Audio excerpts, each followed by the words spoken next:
lorsqu'on pense à toutes les choses qu'on peut accumuler ou avoir dans notre vie, est-ce qu'on est capable de dire, mais au-dessus de tout ça, en comparaison avec tout ça, si on met d'un côté toutes les choses qu'on peut accumuler, même on peut inclure nos époux, nos épouses, notre famille, tout ce qui peut exister dans le monde ici-bas d'un côté de la balance et qu'on met Christ de l'autre côté, est-ce que Christ va avoir plus de poids à nos yeux et dire, oui, Christ a vraiment une valeur suprême dans ma vie. Christ est mon plus grand trésor.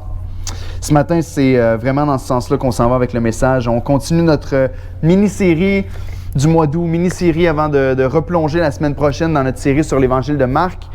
Et on a intitulé la série Caucus familial, où est-ce qu'on veut se réunir en tant qu'Église puis regarder un peu ensemble à qu'est-ce qu'on veut être exactement. Qu'est-ce qu'on veut être comme Église? Quel genre de culture on veut entretenir? Quel genre de relation on veut avoir les uns avec les autres? Et la culture, encore une fois, c'est pas quelque chose qui... c'est ironique de dire ça parce que là, on enseigne sur la culture de l'Église. Mais la culture de l'Église n'est pas quelque chose que les gens vont venir ici et normalement vont avoir besoin qu'on leur explique. C'est quelque chose que si les gens viennent fréquenter l'Église d'Oxa, ils vont pouvoir repartir en disant... J'ai vécu ça. Quand je pense à l'Église d'Oxa, je peux voir que ces aspects-là de leur culture sont évidents. Donc, on a vu la première semaine l'humilité. On veut avoir une culture et on s'engage en tant qu'Église. On a fait la série un peu dans un mode d'engagement, où est-ce que c'est comme une alliance qu'on fait les uns avec les autres en disant on s'engage en tant qu'Église à cultiver activement une heureuse humilité. Et ma prière, c'est que chacun d'entre nous autres, qui fréquentons l'Église d'Oxa, et chaque personne qui va venir nous visiter aussi peut se dire peut-être qu'ils n'ont pas grand-chose ou peut-être qu'ils ne sont pas aussi impressionnants qu'à d'autres endroits, mais une chose est claire à l'Église d'Oxa, c'est des gens qui, non pas qui sont humbles, parce que je pense que ça s'annule. Hein? Dès que je dis je suis humble, c'est fini, je ne le suis pas. Mais qui recherchent en tout cas activement l'humilité, qui ont le désir d'être de plus en plus humbles, qui ont le désir d'élever les autres au-dessus d'eux-mêmes, de servir les autres. Vous vous rappelez de la veste de Walmart? Et on a vu ensemble qu'on veut s'engager à être une Église où tout le monde a le droit d'être faible. Tout le monde a le droit d'être authentique. Tout le monde a le droit d'être lui-même. Parce qu'on sait que tout nous vient de la grâce de Dieu. Et qu'ensemble, on avance pour glorifier le Seigneur dans nos vies. Et la semaine passée, on a vu ensemble qu'en tant qu'Église, on veut aussi s'engager à cultiver une stimulante sainteté. Un message un petit peu plus rough, hein, qui a peut-être frappé ou touché des cordes sensibles, un message qui est venu toucher à certains aspects de notre vie, où est-ce qu'on se dit, OK, je pense que le Seigneur me parle, puis que j'ai besoin de le chercher encore avec un cœur plus engagé, puis j'ai besoin de sa grâce dans ma vie. On a vu ensemble qu'on n'est pas appelé à dire juste, l'Église entre les chrétiens et les non-chrétiens, la seule différence, c'est que nous, on a la grâce de Dieu, puis qu'on est sauvé par sa grâce, mais pour le reste, on vit de la même manière que les autres, on pense de la même manière que les autres, on parle de la même manière que les autres, mais on voit que la grâce de Dieu est active dans nos vies et qu'elle ne fait pas juste nous sauver, mais elle nous transforme aussi, elle nous change. Et on veut, en tant qu'Église, ne pas prendre le péché à la légère. On croit que quand on prend le péché à la légère, c'est qu'on prend la croix à la légère.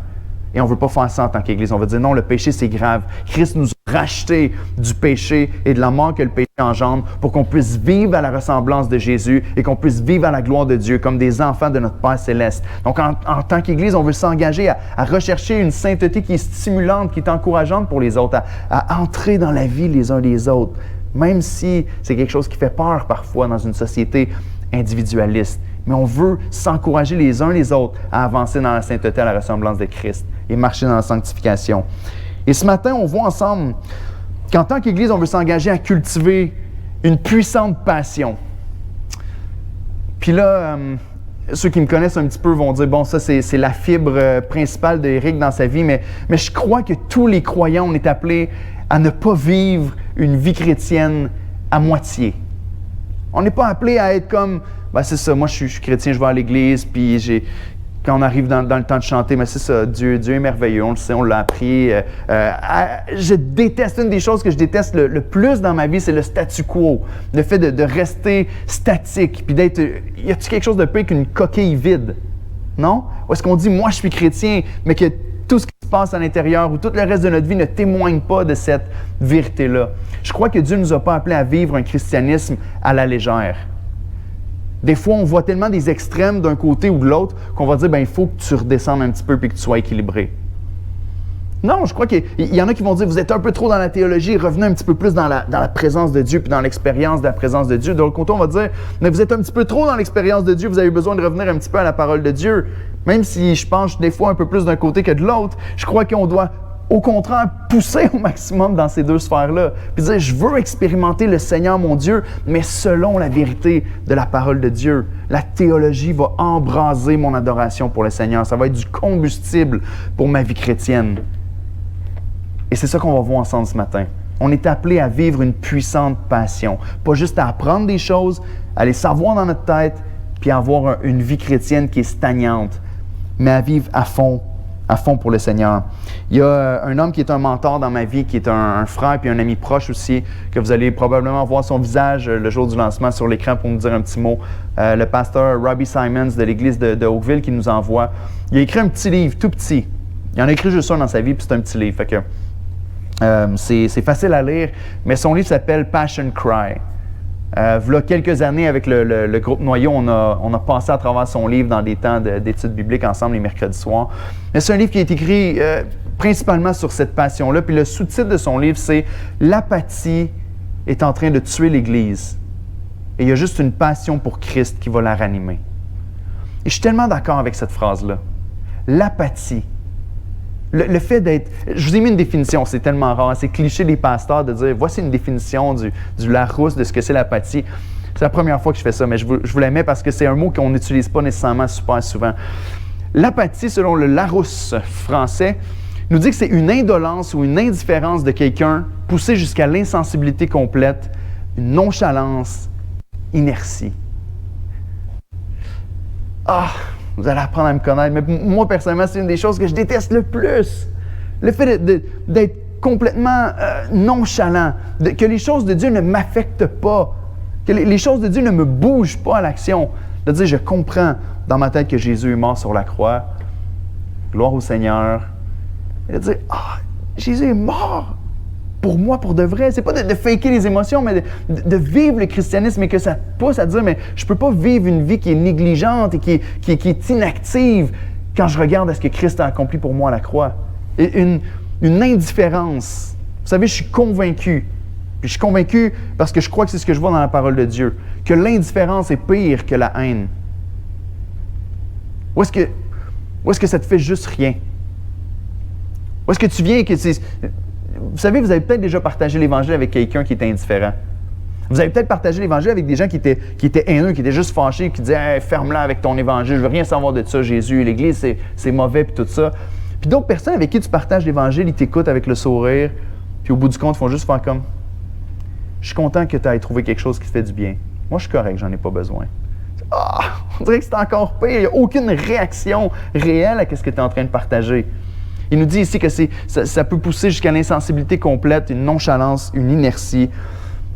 Et je ne vois nulle part dans l'Écriture, nulle part dans la parole de Dieu. On va être dans 1 Corinthiens 9 ce matin, mais je vois nulle part dans l'Écriture des gens qui sont sauvés, des gens qui comprennent ce que Christ a fait à la croix pour eux et qui ont juste une vie qui est stagnante à partir de là et qui ne se mettent pas en branle pour le service de Dieu, qui ne se mettent pas à être activement à la recherche de la gloire de Dieu dans tout ce qu'ils font.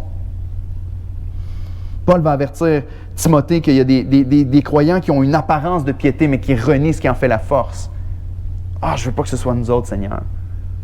Des gens qui ont une apparence, des gens qui peuvent lever les mains dans les louanges, des gens qui peuvent dire Amen dans une prédication, des gens qui amènent leur grosse Bible d'études avec un zipper. Il y en a qui l'ont, mais je ne vous pointe pas. Puis qui ont des Bibles avec des commentaires d'auteurs célèbres et qui pourtant sont... Quand ils retournent à la maison, ils le mettent dans la valise jusqu'à dimanche prochain. On ne veut pas être ce genre de personnes-là qui sont « all talk, no walk » en anglais. Tout à propos du parler, puis pourtant, ils n'ont pas la vie qui suit. On veut être des chrétiens qui sont authentiques. En anglais, il y a une expression qu'on dit « go hard or go home ». Puis je crois que c'est l'appel du christianisme. Tu ne peux pas être un chrétien à demi. Tu ne peux pas être à moitié engagé dans ta vie chrétienne. C'est soit que tu es à fond dans la vie avec Christ, ou soit que tu ne l'es pas du tout. C'est Augustin qui a dit soit tu considères Christ comme ayant une valeur au-dessus d'absolument tout, ou soit Christ n'a pas de valeur du tout. C'est un des deux. Il n'y a pas de demi-mesure. Et je crois que la Bible enseigne dans ce sens-là. Donc, à matin, mon appel envers vous autres, avant de rentrer dans le texte, je veux vous appeler, OK? Parce que c'est une des choses qui est précieuse et qui existe depuis très, très longtemps dans l'histoire de l'Église, c'est des églises qui font une alliance ensemble. Un jour, on va peut-être avoir une alliance écrite où est-ce qu'on va dire, on s'engage en tant que membre de l'Église Doxa à vivre selon cette alliance-là. Et les 3 points de la culture qu'on est en train de prêcher en ce moment, on est en train d'étudier ensemble, c'est des points d'engagement pour l'Église. De dire, si tu fais partie de l'Église Doxa, je t'invite à t'engager, à rechercher une heureuse humilité, une stimulante sainteté puis une puissante passion. On veut s'engager à dire non à l'apathie. On veut dire, Seigneur, on refuse, mets l'autre d'avant s'il te plaît, mais on refuse l'indolence, l'indifférence. On refuse l'inertie, on refuse d'être des gens qui sont inactifs dans la foi que le Seigneur nous appelle à vivre. On refuse ça, puis on veut avancer dans une passion réelle pour le Seigneur. On va avoir un cœur qui brûle pour vrai pour les choses de Dieu. Donc, tu peux mettre la prochaine. Voici notre engagement pour ce matin. À l'Église Doxa, on s'engage à cultiver une puissante passion pour la gloire de Dieu. Puissante parce que je crois sincèrement que lorsque les chrétiens ont une réelle passion pour le Seigneur, ça a un impact extraordinaire sur les gens qui les entourent. Vous savez, les enfants qui quittent l'Église, les enfants qui grandissent même dans des familles chrétiennes et qui vont quitter l'Église, il y a beaucoup de leurs témoignages qui vont être qu'on voyait à l'Église des parents qui étaient différents dans la maison. On voyait à l'Église des parents qui semblaient engagés, justement, qui arrivaient avec leur Bible, puis qui disaient Amen, puis qui chantaient, puis qui avaient l'air de connecter, qui servaient quand c'était le temps d'être à l'Église, qui pouvaient parler des choses de Dieu, mais ils n'entendaient pas le nom de Jésus pendant le reste de la semaine. Ils ne voyaient pas leur père ou leur mère dans un coin de la maison en train de lire la parole, puis de prier. Et souvent, quand on entend les témoignages d'enfants, de parents chrétiens qui sont restés avec le Seigneur, souvent, pas tout le temps, mais souvent dans leurs témoignages, ils vont dire « J'ai vu ma mère qui pleurait devant le Seigneur pour que mon âme soit sauvée. J'ai vu mon père qui, à chaque soir, même s'il n'était pas super habile, il ouvrait la Bible, puis il lisait un petit bout des psaumes, puis il priait avec nous autres, même s'il le faisait maladroitement.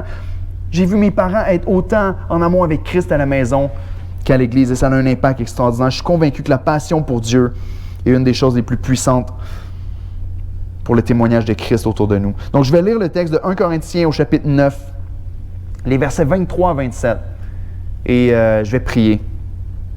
Donc, 1 Corinthiens 9, les versets 23 à 27. Paul écrit aux Corinthiens, et c'est dans le contexte des finances, du support que les Corinthiens donnaient à l'apôtre Paul. Et l'apôtre Paul dit qu'il n'a pas besoin d'être supporté financièrement, même s'il est très reconnaissant pour ceux qui le font, mais il sait qu'en toute chose, c'est Dieu qui le supporte. Et il dit, ce que je fais, je ne le fais pas pour votre argent.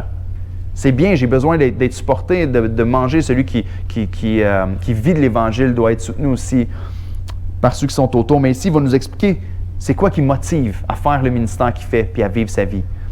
Verset 23. Il dit, je fais tout à cause de l'Évangile, afin d'y avoir part. Ne savez-vous pas que ceux qui courent dans le stade courent tous, mais qu'un seul remporte le prix? Courez de manière à le remporter. Tous ceux qui combattent s'imposent toute espèce d'abstinence, et ils le font pour obtenir une couronne corruptible. Mais nous, faisons-le pour une couronne incorruptible. Moi donc, je cours, non pas comme à l'aventure, je frappe, non pas comme battant l'air, mais je traite durement mon corps, et je le tiens assujetti, de peur d'être moi-même rejeté après avoir prêché aux autres. Vous avez le texte qui était à l'écran. Seigneur mon Dieu, je veux te prier que ce matin tu puisses parler à nos cœurs éternels, que ce soit encore un message qui nous apporte non pas une condamnation, mais une conviction de ton esprit, de vivre selon ce que toi tu nous appelles à vivre. À travers toute cette série, mon Dieu, on n'a pas cherché à découvrir ce qui plaît aux yeux du monde, ce qui était pour attirer des foules et être une église cool aux yeux du monde. On veut chercher ce qui plaît à ton cœur. On veut chercher, Seigneur, ce que toi, tu dis dans ta parole que tu bénis. Seigneur, on veut être une église qui marche avec toi. Et on sait que si on te suit, Éternel, que si on cherche ces choses-là, tu bénis, tu fais grâce et tu bâtis toi-même ton église. Donc ce matin, je te prie de nous parler.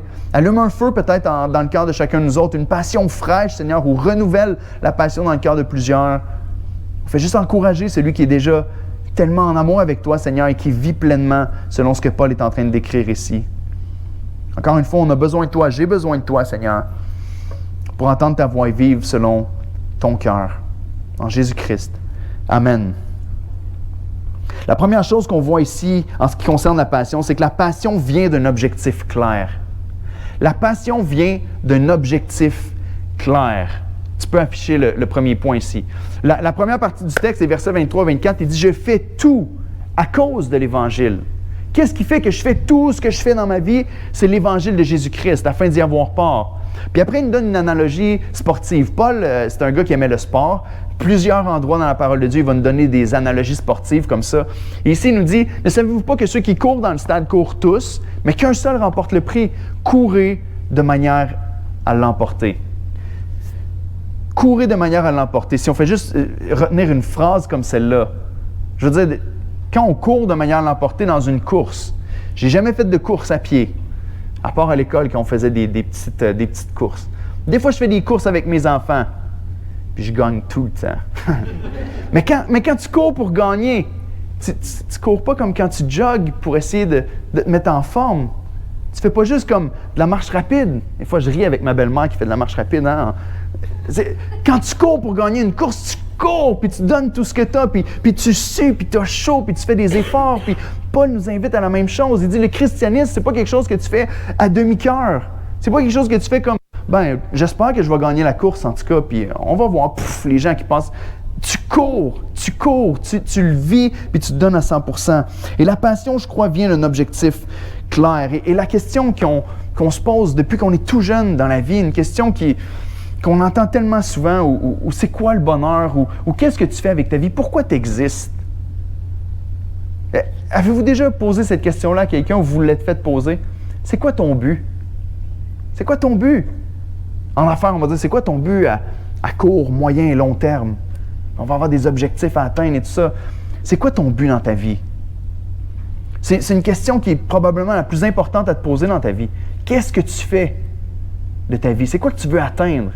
Ça va changer absolument tout sur la manière dont tu vas vivre ta vie.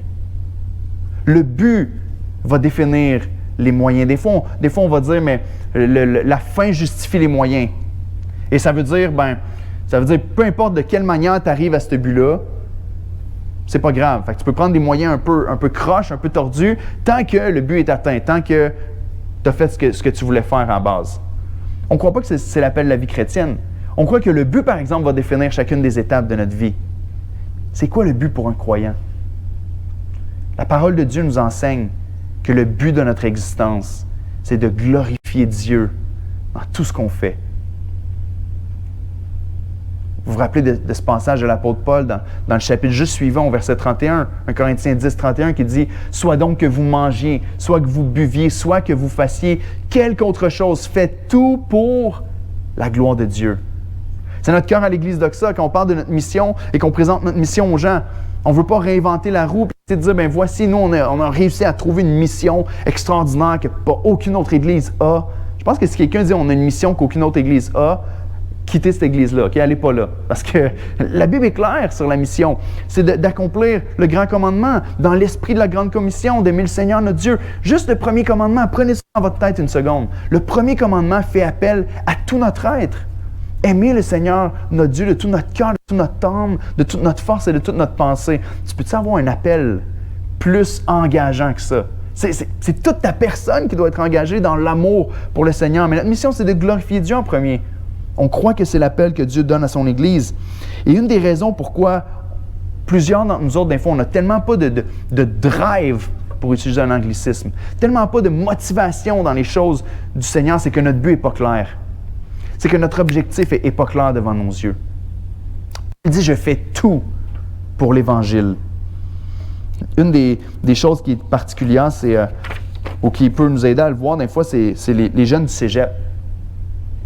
Quand tu vois un jeune qui s'en va au cégep, j'espère qu'il n'y en a pas ici, peut-être que oui, mais les jeunes qui s'en vont au cégep, il y en a qui sont au cégep, mais je veux dire, qui s'en vont au cégep et qui s'en vont comme je me souviens pas du nom du programme, là, en général ou sciences humaines. Tu rentres en sciences humaines, puis tu dis, on verra ce qui va arriver après.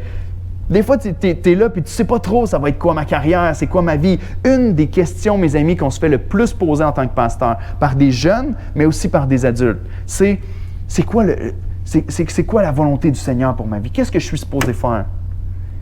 C'est quoi le travail? Dans quelle ville est-ce que Dieu m'appelle à vivre?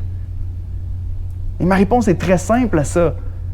Dieu t'appelle à ça. Dieu nous appelle à faire des disciples. Que tu sois en médecine, que tu sois architecte, que tu sois plombier, la question, c'est pas quel travail je dois faire. C'est de quelle manière est-ce que je vais pouvoir faire des disciples à travers ce que je vais faire dans ma vie. C'est ça la bonne question. Parce que ta mission, elle reste la même, peu importe le travail que tu choisis. Augustin disait « Aime Dieu et fais ce que tu veux ». Là, c'est une phrase un peu controversée là, parce que ça peut sonner comme « va dans le péché, mais tant que tu aimes le Seigneur, c'est correct ». Mais c'est pas ce qu'Augustin voulait dire. Il voulait dire « Si tu aimes le Seigneur et que tu vis pour le Seigneur, tu peux aller dans toutes les branches de métier que tu veux, tu peux vivre à n'importe quel endroit que tu veux, tant que tu aimes le Seigneur et que tu fais ce que le Seigneur t'appelle à faire. » Donc la question, c'est pas « Seigneur, montre-moi dans quel travail je dois faire », mais « Seigneur, montre-moi de quelle manière je peux t'honorer et te glorifier dans ce que je vais faire. » Paul déclare que c'est pour l'Évangile. Et là, c'est un peu flou parce qu'il y a des endroits où ils vont nous dire que c'est pour Christ. Vivre, c'est Christ. Mourir, c'est un gain dans Philippiens. Mais ici, il nous dit qu'il fait tout pour l'Évangile. Et quand on voit qu'il fait tout pour l'Évangile, ce qu'on peut comprendre, c'est qu'il fait tout pour le prix de l'Évangile, pour la récompense que l'Évangile donne. Il fait tout pour l'auteur de l'Évangile, ou le Christ qui est au centre de l'Évangile. Puis il fait tout pour le fruit de l'Évangile. Pour les gens qui vont recevoir l'Évangile, puis qui vont croire en Dieu, se convertir, puis commencer à adorer le Seigneur comme lui le fait. Paul fait tout avec les yeux fixés sur l'Évangile. Puis lorsqu'on dit que la passion vient d'un but clair, bien ce matin, je veux vous donner en 3 points. Je crois 3 aspects. OK? Puis on a un point qui va être plus long avec 3 sous-points, puis après les 2 autres points, c'est plus pratique, puis ça va aller assez rapidement. Mais ici, je veux vous montrer comment il y a 3 choses en particulier sur lesquelles chacun d'entre nous autres, on doit garder nos yeux pour être capable de vivre en tant qu'un chrétien passionné pour le Seigneur, puis pour son royaume. Je suis convaincu que c'est de garder un but clair. Et la première chose qu'on peut voir, c'est qu'il faut que tu gardes tes yeux au bon endroit. Premièrement, garder tes yeux sur Dieu. Gardez tes yeux sur Dieu. La passion va venir alors que tu as le Seigneur devant tes yeux. Le Dieu trinitaire, j'aurais pu écrire Jésus ici, mais le Dieu trinitaire, et principalement à travers la manifestation de Christ à la croix. Lorsque tu gardes tes yeux sur l'œuvre de Jésus à la croix, lorsque tu gardes tes yeux sur l'Évangile et sur la grandeur de ton yeux, il y a une certaine passion qui monte dans ton cœur et tu en veux plus. Psaume 16:8, le psalmiste va dire « J'ai constamment l'Éternel sous mes yeux ». Comment est-ce que David pouvait être appelé un homme selon le cœur de Dieu? Un homme qui va vivre selon Dieu. Et là, on se dit, mais David pourtant a fait des grands péchés. Oui, mais lorsque le Seigneur est venu le reprendre, son cœur s'est rapidement ajusté avec celui du Seigneur. Il s'est repenti, puis il a voulu vivre selon la volonté de Dieu. David avait un cœur selon le cœur de Dieu parce que David gardait le Seigneur devant ses yeux constamment. Philippiens 3, c'est Paul encore qui va dire « J'ai fait une chose ». Si vous voulez trouver des versets qui parlent de passion dans la Bible, cherchez les endroits où ça dit « une chose ». Parce que c'est ça, la passion. C'est que tu es focusé sur une chose. Tout le reste de ta vie s'enligne sur cette chose-là. Je fais une chose, oubliant ce qui est en arrière et me portant vers l'avant. Je cours, encore une fois. Je cours vers le but de la vocation céleste en Jésus-Christ. Ensuite, on a Hébreux 12, 1 et 2. Encore une fois, les regards. Paul dit, oubliant ce qui est en arrière, je porte mes yeux vers ce qui est en avant, puis je cours vers le but. Le psalmiste nous dit, j'ai constamment le Seigneur devant mes yeux. Puis Hébreux 12, 1 et 2 nous dit, nous donc aussi, puisque nous sommes environnés d'une si grande nuée de témoins. Il vient de passer à travers les héros de la foi dans Hébreux 11, les gens qui ont fait des choses pour le Seigneur, qu'on regarde avec admiration. Il dit, rejetons tout fardeau et le péché qui nous enveloppe si facilement, on a vu ça la semaine passée, et courons avec persévérance dans la carrière qui nous est ouverte, ayant les regards sur Jésus. Encore une fois, qu'est-ce qui va faire que tu vas courir? Qu'est-ce qui va faire que tu ne vas pas marcher et que tu ne vas pas prendre à la légère la vie chrétienne? C'est que tes yeux sont au bon endroit. Tes yeux sont sur le Seigneur. On a un autre, Psaume 27, 4. Encore une fois, David qui va dire, « Je demande à l'Éternel une chose que je désire ardemment. » Encore une fois, des mots qui sont tellement forts. Je voudrais habiter toute ma vie dans la maison de l'Éternel pour contempler, regarder avec admiration, fixer les yeux avec contemplation pour contempler la magnificence de l'Éternel et pour admirer son temple. Frères et sœurs, si nos yeux sont fixés sur le Seigneur, la passion va augmenter. Des fois, on se dit, je ne comprends pas pourquoi, en ce moment dans ma vie, J'ai l'impression que je suis à un point où c'est difficile. C'est difficile de lire ma Bible. C'est difficile de partager l'Évangile avec les gens autour de moi. C'est difficile de vivre comme je sais que le Seigneur m'appelle à vivre. Pose-toi la question, où sont tes yeux la plupart du temps? Sur quoi est-ce que tu fixes tes regards? Est-ce que tes yeux sont sur la ligne de fin? Est-ce que tes yeux sont sur le Seigneur qui t'attend? Ou est-ce que tes yeux sont sur toutes les choses qui se passent en ce moment dans ta vie? Ou sur un paquet de divertissements puis d'occupations? Pas que le divertissement est mal, mais lorsque tes yeux sont sur Christ, lorsque tes yeux sont sur la croix, lorsque tes yeux sont sur la parole du Seigneur, normalement, il y a cette passion qui monte et qui monte dans ton cœur. Vous savez, il y a 2 ans, j'ai commencé à poser mes yeux sur un smoker, sur un fumoir. J'ai parlé de ça avec ma femme. Ma femme revenait des fois à la maison après l'épicerie. Les enfants étaient couchés, puis j'étais en train de checker des vidéos sur YouTube de Frank's Barbecue. Pas le Frank que vous connaissez ici à l'église, là, il n'a pas fait de vidéo, mais un gars qui a un brisket. Son brisket est réputé à travers le monde. Puis je regardais les vidéos. J'essayais d'apprendre comment est-ce qu'on est supposé d'emballer la viande pendant l'étape de cuisson. C'est comment qu'on fait pour prendre la température interne, externe du smoker. Comment est-ce que tu fais pour faire ton feu puis le maintenir à la bonne température pendant toute la durée de la cuisson. La durée, justement, est-ce que c'est 8 heures, 12 heures, 16 heures? Comment? Je regardais à toutes ces choses-là. Puis devinez de quoi je parlais constamment à ma femme. Je parlais de ce qui était devant mes yeux constamment. Je parlais de smoker, je disais, chérie, j'aimerais ça, pouvoir commencer à faire cuire de la viande comme ça. Moi, vous me connaissez, je suis carnivore. Et c'est ça qui sortait de ma bouche. Vous pouvez m'écouter et dire, je ne savais pas qu'il y avait même autant de choses à penser avec un barbecue. Et c'est, Éric, tu es un peu passionné. Je l'ai eu cette année, ma femme m'a offert un cadeau. mais écoutez, les choses qui sont devant nos yeux, les choses qui nous passionnent vont finir par sortir de notre bouche. Donc, si on se demande comment ça, est-ce que j'ai de la difficulté à parler du Seigneur? Pourquoi j'ai de la difficulté même à avoir des conversations à propos de Dieu quand je passe du temps avec les autres? Qu'est-ce qui est devant tes yeux constamment? Est-ce que tu nourris ton âme avec le Seigneur puis que ça ressort après ça par ta bouche? Regarde à Jésus, regarde à Dieu. Tu vas pouvoir voir comment le Seigneur ensuite inonde tes pensées, tes paroles. Quand tu passes ton temps à contempler la croix puis l'œuvre extraordinaire du Seigneur pour toi, tu as le goût de partager cette grâce-là avec les autres. Ton cœur est beaucoup plus en louange. Donc, premièrement, garde les yeux sur le Seigneur. Deuxièmement, rappelle-toi de ton héritage. Lorsque Paul dit qu'il a les yeux ou qu'il fait tout pour l'Évangile, on a vu, premièrement, l'auteur de l'Évangile, celui qui a donné son Fils à la croix pour nous sauver. Mais ensuite de ça, l'héritage. On a des promesses qui nous appartiennent dans la parole de Dieu. Le Seigneur nous promet qu'un jour, on va être avec lui pour l'éternité dans les cieux. Éphésiens 1,18, et je vous donne quelques endroits où on nous parle de l'héritage des chrétiens. Et là, j'espère que votre cœur va s'emballer. Mon cœur, c'est que la passion peut s'augmenter pendant qu'on est en train de regarder à ces choses-là ensemble. Ce n'est pas mes inventions, mes conceptions de la vie chrétienne, c'est ce que la Bible enseigne. Éphésiens 1,18 nous dit, et là, c'est une prière de Paul pour les chrétiens. Il prie que Dieu puisse illuminer les yeux du cœur des croyants pour que vous sachiez quelle est l'espérance qui s'attache à son appel, quelle est la richesse de la gloire de son héritage qu'il réserve aux saints. Continue, mais la prochaine. Romains 8, 17. Il nous parle encore une fois de la comparaison entre les choses qu'on peut vivre ici sur terre et ce qui nous est réservé dans le ciel. Il nous dit, « J'estime que les souffrances du temps présent ne sauraient être comparées à la gloire à venir qui sera révélée pour nous. » Lorsque vous avez ces pensées-là qui viennent dans votre tête, lorsque vous avez ces pensées-là, que ça vienne de vous, que ce soit, peu importe d'où ça vient, puis qu'ils vous disent, « T'es sûr que quand tu vas arriver au bout, tu vas pouvoir dire que ça a valu la peine? » Est-ce que ça vous arrive des fois de douter puis d'avoir peur?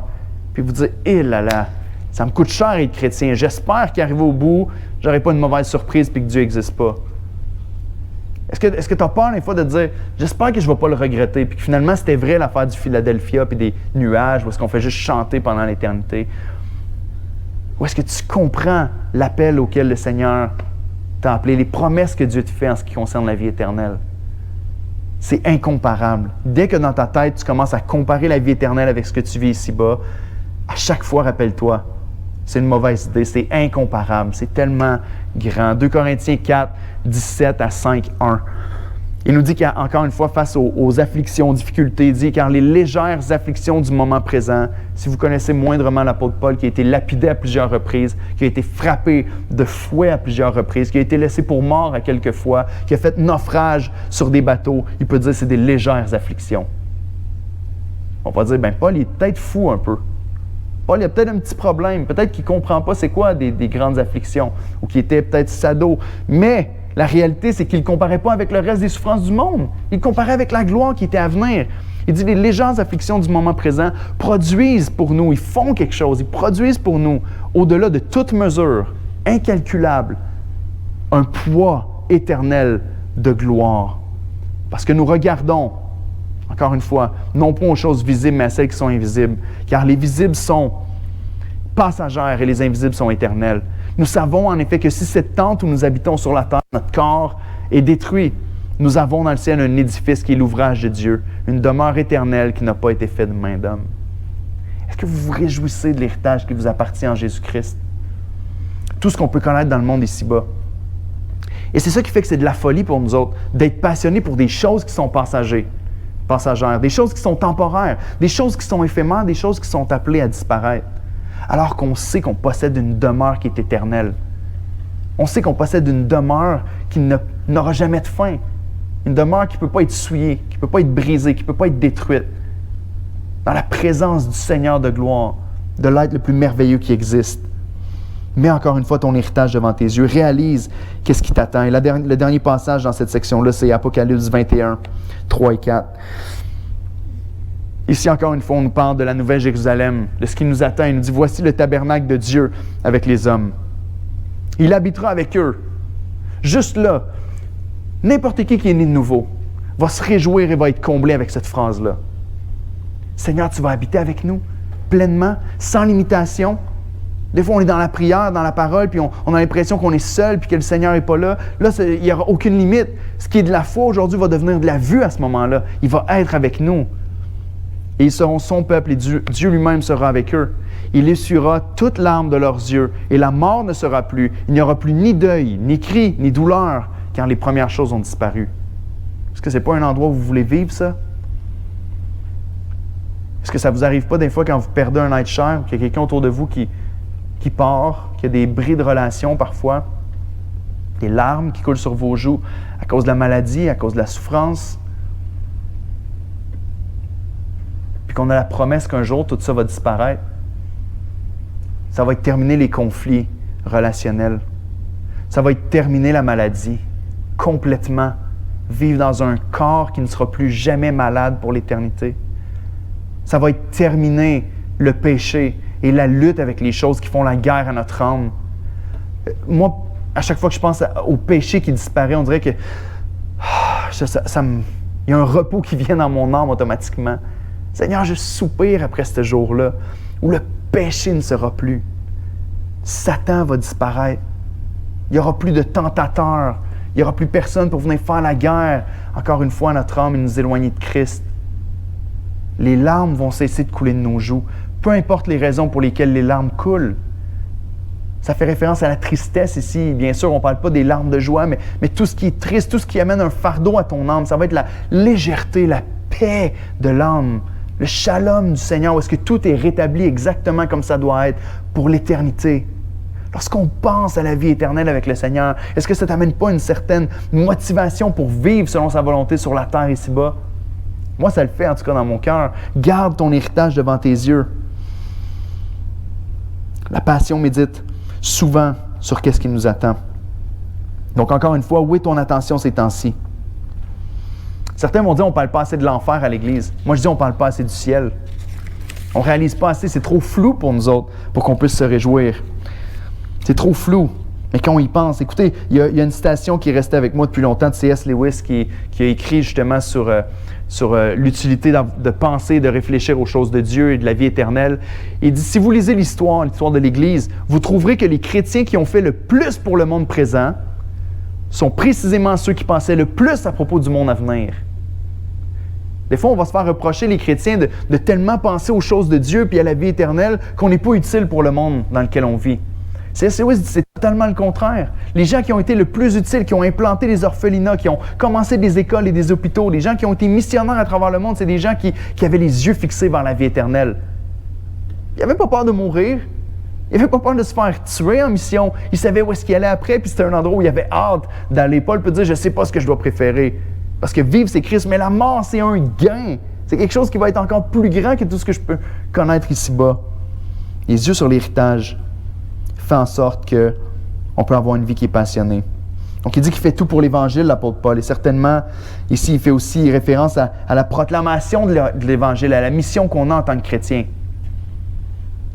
La mission de voir des gens, de faire de toutes les nations des disciples, de voir des gens être convertis, de voir des gens entendre l'Évangile puis venir à Christ. Le but de notre vie, et Piper va le dire comme ça, il va dire, la raison pour laquelle la mission existe, c'est parce que l'adoration n'existe pas à certains endroits. Autrement dit, on va partager l'Évangile pour qu'il y ait plus de bouches qui louent le Seigneur puis qui réalisent à quel point notre Dieu est grand et bon et qui deviennent co-héritiers avec nous du paradis. Donc, fixe tes yeux sur Christ, fixe tes yeux sur Dieu, sur la mission que Dieu nous a donnée, sur son héritage. Mais la passion te pousse à deux choses, et c'est les deux points qui sont un petit peu plus rapides dans le texte ici. On ne peut pas juste dire, bien, Seigneur, dans ce cas-là, fais en sorte que la passion me tombe dessus. On le voit, il faut avoir les yeux au bon endroit puis nourrir notre vie des bonnes choses. Mais ça va prendre aussi de la discipline. Ça va prendre aussi une manière de vivre pour être capable de garder cette passion-là allumée. Si tu allumes un feu, tu peux te dire « Wow, c'est extraordinaire, on peut se réchauffer, on peut avoir de la lumière pendant un temps. » Mais si tu arrêtes de mettre des bûches, ben, le feu va s'éteindre. En quelque part, il y a une certaine discipline à laquelle le Seigneur nous appelle. Puis c'est le deuxième point, un petit peu plus court, la passion embrasse la discipline. Il nous dit ici, tous ceux qui combattent s'imposent toutes sortes d'abstinences et ils le font pour obtenir une couronne corruptible. Mais nous, faisons-le pour une couronne incorruptible. Et ici, Paul est comme en train de ridiculiser un peu cette soif-là et cette passion-là pour les choses qui sont temporaires. Il est en train de dire, il y a des gens qui vivent avec une passion tellement forte pour des choses qui sont tellement futiles, une couronne corruptible, que tu vas peut-être afficher dans ta maison, mais qui va te servir à quoi après? La mort va quand même venir, puis ça va se terminer avec ça. Il dit, nous, là, on est supposé de le faire pour une couronne qui est incorruptible. On est supposé de courir avec encore plus de force que ces gens-là, parce que notre but est beaucoup plus grand. Puis la récompense est beaucoup plus grande que qu'est-ce qu'on peut connaître dans le monde ici-bas. Moi, je dois vous avouer que des fois, je suis comme couvert de honte par des non-croyants. Il y a un homme qui s'appelle Chris Paul. Je ne sais pas s'il y en a qui écoutent le basketball, la NBA ici. C'est un joueur de basket. J'ai vu une intervention qu'il a fait. Dans le fond, il est retourné, vous savez, les joueurs de basketball, les gens qui réussissent à un point de vue global comme ça dans le monde, des fois, ils vont être aussi invités pour venir témoigner puis parler de leur vie et tout ça. Puis lui, il était invité à retourner dans son école secondaire quand il était jeune. Puis il est en train de parler aux jeunes. Puis il est devant les jeunes qui sont là devant lui, puis il pose la question. Puis j'ai regardé son témoignage, j'ai invité mon fils Ézéchiel à venir le regarder avec moi parce que j'ai dit, c'est bon qu'est-ce qu'il est en train de dire. Et Chris Paul, qui est là, millionnaire aujourd'hui, connu à travers le monde, un des meilleurs joueurs de la NBA à l'heure actuelle, il est en train de dire aux jeunes, puis il leur pose une question, il leur dit « J'aimerais ça faire un petit jeu avec vous. Devinez combien de copines j'ai eues pendant que j'étais au secondaire ici. » Puis là, les jeunes, ils commencent à faire des guesses, ils commencent à essayer, puis tu sais, c'est Chris Paul, c'est un bel homme, c'est un homme qui est grand, qui est fort, qui est reconnu, qui est riche. Mais tu sais, il a déjà été au secondaire lui aussi. Fait que là, ils disent... Il dit, devinez combien? Puis là, les jeunes disent, 4 blondes, t'as eu 4 blondes à l'école ici, d'autres 3, d'autres 2. Il dit, ah, non, c'est pas ça. Puis il finit par leur dire, j'ai eu 0 blonde pendant que j'étais au secondaire. Ce gars-là, c'est pas à cause de Christ. Il dit, j'ai eu 0 blonde. Puis je disais aux gens, ma blonde, c'est mon ballon de basket. Son rêve à lui, puis sa vision, puis son but à lui, c'était de dire, moi, un jour, je vais être dans la NBA. Puis il était tellement motivé qu'il a été capable de se priver de relations avec des filles. Il était capable de se priver. Il dit, moi, j'allais pas dans les parties. J'allais pas dans les fêtes que les autres faisaient. Les autres me disaient que j'étais plate. Mais ça me dérangeait pas parce que mes yeux étaient focusés sur la NBA. J'avais un but qui était clair. Puis son but lui a apporté la motivation de prendre toutes ces décisions-là puis de se faire discipline. Il surveillait son régime. Il y avait une diète qui était serrée. Et tout ça pour un but. Aujourd'hui, c'est un gars dans la NBA, il y a la gloire peut-être humaine, les gens l'applaudissent, Mais quel but éphémère! Et pourtant, il s'est imposé toutes ces disciplines-là pendant qu'il était sur la terre.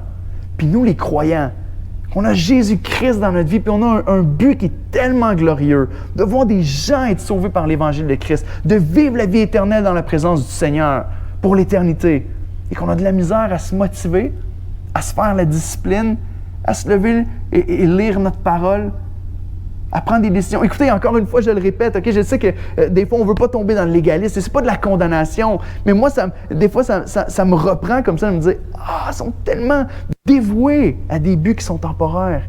Elon Musk, qui veut sauver le monde de l'extinction, qui essaie de faire des missions pour aller peupler probablement Mars un jour, la Lune en ce moment, et qui ne dort pas la nuit, qui a des heures de fou, qui voyage d'un pays à l'autre constamment, il est dévoué à cette tâche-là. Il veut sauver l'humanité.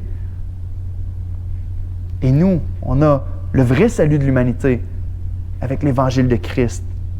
Guys, mon cœur, c'est de dire, mais l'Église, on ne peut pas juste être apathétique, on ne peut pas juste dire, c'est pas si grave, c'est pas si important que ça. On peut se laisser aller un petit peu, on n'est pas appelé à ça. On n'est pas appelé à dire, Seigneur, aide-moi à avoir un focus laser sur le but de ma vie. Une discipline. Faisons-le pour un but qui est incorruptible. Et la dernière chose, c'est la passion, créer l'intentionnalité. Et c'est juste la fin du texte qui nous dit « Moi donc, je cours non pas comme à l'aventure, je frappe non pas comme battant l'air. » Encore une fois, on peut le lier avec la discipline, mais il y a une distinction quand même. Je frappe non pas comme battant l'air, mais je traite durement mon corps, je le tiens assujetti, de peur d'être moi-même rejeté, disqualifié, après avoir prêché aux autres. Donc, il y a une chose qui est différente. La discipline, tu peux dire, mais je vais me faire discipline, je vais me lever à 5 heures le matin pour lire ma Bible. Je vais me lever 5 heures le matin pour avoir un temps avec le Seigneur. L'intentionnalité va être plus de dire, mais voici ce que je vais faire dans ce temps-là pour être sûr que je ne vais pas gâcher le temps que je vais avoir. Je ne vais pas y aller juste puis me laisser inspirer. L'intentionnalité, c'est la différence. Paul est en train de dire ici, je cours, mais pas comme... Je cours pas en rond, là. Je ne suis pas en train de courir un peu n'importe où. Je ne suis pas en train de frapper. Il ne fait pas du shadow boxing. Il n'est pas en train de frapper juste pour pouvoir faire du bruit puis frapper de l'air. Au Québec, on va dire pelleter de l'air. Hein, on perd notre temps, on tourne en rond, on pèle de l'air. On n'est pas appelé à ça en tant que chrétien. On est appelé à être intentionnel. Puis être intentionnel pour Christ, ça veut dire qu'on va être capable de réfléchir aux choses qu'on fait. Puis on va vouloir que chacune des décisions qu'on prend, notre but est derrière ça. Autrement dit, au lieu de juste dire « Aujourd'hui, je vais aller prendre un café avec mon frère Steven », je vais me préparer chez nous en disant « Qu'est-ce que je veux qu'il ressorte du temps avec mon frère Steven? Qu'est-ce que je peux faire pour bénir mon frère pendant que je passe un temps avec lui? » L'intentionnalité, c'est de dire « Je ne vais pas juste partir pendant le dimanche matin puis me rendre à l'église puis on va espérer que Dieu fasse quelque chose dans mon cœur. Mais je vais prier pendant la semaine. Je vais dire « Seigneur, bénis la personne qui va conduire les chants. Seigneur, agis dans mon cœur. » Tu trouves ça drôle, Jessie, que je dise que je vais prendre un café avec Steven? C'est super drôle. Mais tu vas être intentionnel. Tu vas dire, je vais pas juste attendre puis espérer d'être béni à l'église. Je vais me préparer pendant la semaine. Je vais dire, Seigneur, bénis-moi à travers la parole. Encourage-moi dans les textes. Prépare-moi à recevoir ta parole comme je dois la recevoir. Je vais me préparer dans mon cœur pour la communion. Je vais me préparer, Seigneur, prépare mon cœur à pouvoir prendre le repas du Seigneur avec l'église. À pouvoir comprendre ce que c'est que de vivre l'Évangile avec le reste de ma famille. Au lieu de se laisser aller, que ce soit je vais partir au travail ce matin. Au lieu de dire, j'espère que le Seigneur va me donner des occasions de parler de lui. Seigneur, aide-moi à être intentionnel. Puis il dit, je sais que je travaille avec Marc souvent pendant la semaine. Aide-moi à être attentif à ce que Marc va dire. Donne-moi peut-être, aide-moi à me préparer. Je vais prendre un texte, puis je vais me dire, dès que l'occasion va se présenter, je vais pouvoir partager l'Évangile avec ce frère-là. Le Seigneur ne nous appelle pas à frapper l'air. Il y a des sports de combat où est-ce qu'ils ont réalisé cette chose-là, hein, puis où est-ce qu'ils ont fait des matchs dans le combat ultime, où est-ce que les gens pouvaient confronter des arts les uns avec les autres. Puis ils se sont rendus compte qu'il y a certains arts qui étaient... Fais juste foncer dans le tas, puis frappe autant que tu peux, puis espère que tu vas pogner la bonne place, puis que la personne va tomber. Puis il y en a d'autres qui disent, notre art à nous autres, c'est de faire le moins de mouvements possible, mais d'être super précis. Puis le Seigneur un peu nous appelle à ça, à dire, réfléchis aux moves que tu fais. Parce que les deux extrêmes de chaque côté, qui ne sont pas l'intentionnalité, c'est soit la paresse d'un côté, puis de dire, ben c'est ça, je vais attendre que l'occasion se présente de faire quelque chose, je vais attendre qu'il y ait quelque chose qui se passe dans ma vie, puis finalement, tu fais rien. Puis de l'autre côté, ben c'est l'agitation. C'est-à-dire, ben je vais faire beaucoup de choses, je vais faire un paquet d'affaires, puis finalement, un paquet de choses qui va servir à rien. Le Seigneur nous demande de réfléchir, d'être intelligent, puis comme Paul, de ne pas frapper l'air, mais de réfléchir à chacun des moves qu'on fait pour que ça puisse coïncider avec, que ça puisse aller avec la mission que le Seigneur nous a donnée. Je ne frappe pas comme battant l'air, je ne cours pas comme à l'aventure, mais je traite durement mon corps pour pouvoir remporter le prix de la vocation céleste en Christ. Être intentionnel quand on vient à l'Église, c'est de pouvoir se préparer peut-être pendant la semaine et dire « Seigneur, donne-moi quelque chose que je vais pouvoir partager avec un de mes frères et sœurs quand je vais arriver. Inspire-moi, Seigneur, pour que je puisse être pas juste une personne qui va être assise dans un banc, qui va repartir et qui va avoir vécu un dimanche matin, mais une personne qui va pouvoir s'investir dans la vie des autres et faire une différence. » On parle de culture d'Église. Ou est-ce que c'est pas juste la culture d'un individu, mais où est-ce qu'on veut être ensemble des gens qui sont intentionnels dans nos relations? Fait que le Seigneur puisse nous aider à avoir ce cœur-là comme Paul. De dire, je ne veux pas prendre à la légère ma vie chrétienne, mais je veux vivre à fond pour les choses de Christ. Lorsque ton but, c'est la gloire de Dieu, chacune des choses que tu fais dans ta vie doit être dirigée vers la gloire de Dieu. Et lorsque tu es intentionnel, mais ça fait juste être de plus en plus facile. Ça fait juste devenir de plus en plus une habitude dans ta vie de vivre pour le Seigneur. Donc, voulez-vous vous engager avec moi un matin à dire, on refuse l'apathie, on refuse l'indifférence, l'insensibilité, l'inertie, le fait de ne rien faire, l'inaction. Et on veut s'engager à être une Église qui va rechercher constamment à vivre dans une puissante passion. Parce qu'on ne sera pas à demi-mesure, mais qu'on va être à fond pour le Seigneur. Parce que je crois que c'est la seule manière qu'on va voir une différence dans notre ville ici. Que Christ prenne toute la place littéralement, puis qu'on court à sa suite. Amen. Je vous invite à prier avec moi pendant que Dina s'approche pour un dernier chant. Seigneur, je te remercie pour ta parole.